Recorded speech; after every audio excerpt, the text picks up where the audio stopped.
আসসালামু আলাইকুম। আশা করি সকলে ভালো আছেন। আজকে আপনাদের দেখাবো কিভাবে ফ্রিজের বিদ্যুৎ বিল কমানো যায়, সেটার উপায় আজকে আপনাদের দেখাবো। আমার হাতে যেটা দেখতে পাচ্ছেন এটা হচ্ছে একটি ক্যাপাসিটর 5 মাইক্রোফ্যারাডের। আমি হচ্ছে প্রথমে কম্প্রেসারের যে টার্মিনাল কভার আছে এটা খুলে নিচ্ছি। এটা হচ্ছে এটি এলজি কম্প্রেসার।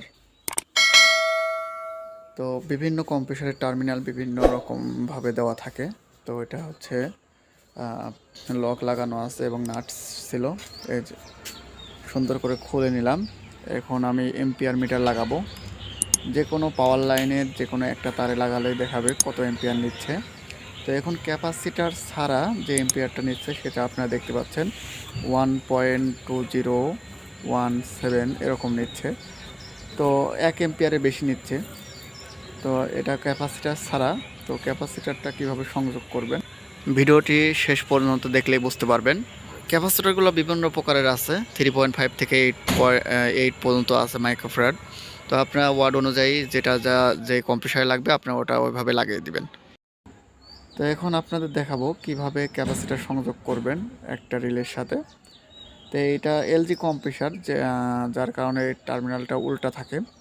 আর অন্য যে কোনো ব্র্যান্ডের কম্প্রেসারগুলো সেগুলো হচ্ছে টার্মিনালগুলা সোজা থাকে, শুধু এলজিগুলো উল্টা। এটা হচ্ছে ওভারলোডটা নিচে থাকে, রিলেটা উপরে থাকে। আর অন্য ব্র্যান্ডেরগুলা ওভারলোড উপরে থাকে, রিলটা নিচে থাকে। তো এটা হচ্ছে 1 পিনের রিলে ছিল, যার কারণে এটার সাথে ক্যাপাসিটার সংযোগ করা যাবে না। এখন আমরা 3 পিনের একটা রিলে নিব। এই যে এটা হচ্ছে একটা 3 পিনের রিলে, যার মাধ্যমে আমরা ক্যাপাসিটারটা সংযোগ করব। ক্যাপাসিটার সংযোগ করার জন্য রিলের যে দুই প্রান্তে যে দুইটা পিন আছে, এই দুই প্রান্তে দুইটা পিনের সাথে আমরা ক্যাপাসিটারের দুইটা তার সংযোগ করে দেব, পিন লাগিয়ে দেব। মানে কম্প্রেসারের স্টার্ট এবং রানিংয়ে ক্যাপাসিটার সংযোগ করব। এবং বাকি যে একটা পিন থাকবে সেটাতে আমরা হচ্ছে পাওয়ার লাইনের যে নিউট্রাল তারটা আছে সেটা আমরা লাগিয়ে দেব। তো আশা করি বুঝতে পারছেন। দেখেন আমরা রিলের দুই প্রান্তে দুইটা তার লাগিয়ে দিছি এবং একটা টার্মিনাল বাকি আছে, যেটাতে আমরা হচ্ছে পাওয়ার লাইনটা সংযোগ করব। আর একটা পাওয়ার লাইনটার মধ্যে একটা হচ্ছে ওভারলোডে আছে আর একটা হচ্ছে রিলের সাথে লাগবে। তো এইভাবে আপনারা সুন্দর করে লাগিয়ে দিতে পারবেন। তো এখন ক্যাপাসিটার সংযোগকলা রিলে এখন কম্প্রেসারের সাথে লাগিয়ে দিচ্ছি। এটা লাগানো একেবারে ইজি, লাগানো হয়ে গেছে। এগুলো হচ্ছে ওভারলোড এবং রিলে। 1 পিনের আছে, 3 পিনের আছে। তো 1 পিনেরটার সাথে আপনার ক্যাপাসিটার সংযোগ দিতে পারবেন না। তো এখন ক্যাপাসিটার লাগানোর পরে আমরা আবার পাওয়ার দিলাম পুনরায়। তো এখন দেখেন এম্পিয়ার কত নিচ্ছে। এখন এম্পিয়ার নিচ্ছে হচ্ছে 0.83।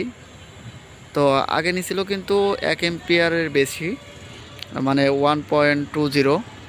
এখন কিন্তু অনেক কম নিচ্ছে, যেটা কিনা পরিমাণ হচ্ছে 0.40 এম্পিয়ার, যা একটা সিলিং ফ্যানের যে কারেন্টটা নেয় সেই পরিমাণ কারেন্ট আপনার কম নিচ্ছে। তার মানে বুঝতেই পারছেন যে আপনার ক্যাপাসিটার লাগাইলে পরে আপনার ফ্রিজের বিদ্যুৎ বিল অনেক কম আসবে এবং ফ্রিজের কম্প্রেসার লংজিভিটিও অনেক বাড়বে। তো আশা করি সকলে বুঝতে পারছেন। যদি ভিডিওটি ভালো লাগে অবশ্যই লাইক, কমেন্ট এবং শেয়ার করে দিবেন এবং অবশ্যই চ্যানেলটি সাবস্ক্রাইব করতে ভুলবেন না। তো সকলে ভালো থাকবেন, সুস্থ থাকবেন। আল্লাহ হাফেজ। আসসালামু আলাইকুম।